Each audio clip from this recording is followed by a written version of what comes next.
ولې د افغانستان کرکټ بورډ تاجکستان لیګ ته لوبغاړي نه پرېږدي؟ اصلي حقیقت دلته وګورئ. هیله ده تر پایه راسره پاتې شئ، همدغه ویډیو لایک او زموږ یوټیوب چینل درسره سبسکرایب کړئ. ولې د افغانستان کرکټ بورډ وایي چې د تاجکستان کرکټ لیګ ته لوبغاړي نه پرېږدي؟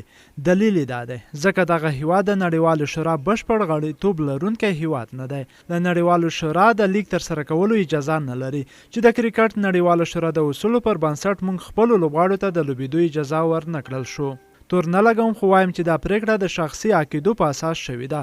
هغه هم د تاجکستان د جنرال سکرتر اسدالله خان پخوانی افغان لوبغاړی سره په بورډ کې د ځینو چارواکو د اختلاف له کبله ډیر ځورونکی ده.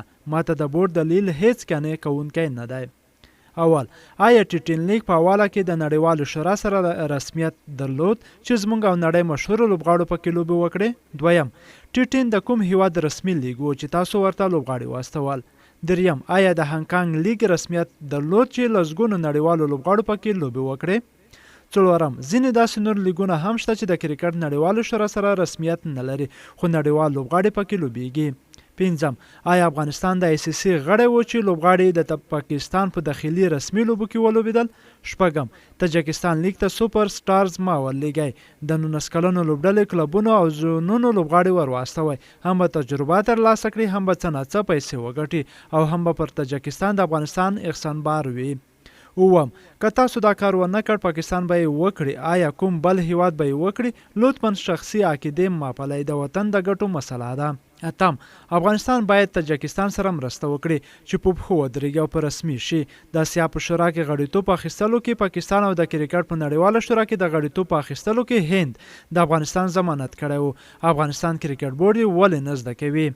د بورډ اعلامیه وایي نور افغان کرکټ بورډ اداره یوازې کولی شي له یاد هیواد سره د کرکټ په تخنیکي ډګر کې مرسته وکړي. له تخنیکي مرستو څخه مو هدف څه دی؟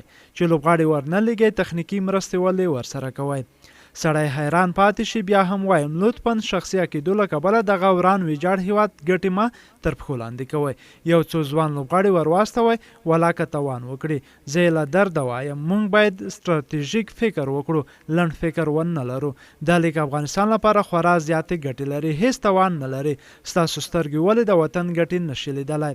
لطفا تاجکستان ته یو شمېر ځوان لوبغاړي پرېږدئ، سوپر ډوپر سټارز مه ورلېږئ خو لوبغاړي ور ولېږئ. د تاجکستان کرکټ سره مرسته وکړئ، لوبغاړي ور واستوئ او خپلې شخصي عقیدو او ګټو لپاره افغانستان ګټې ما تر پښو لاندې کوئ. جعفر هاند.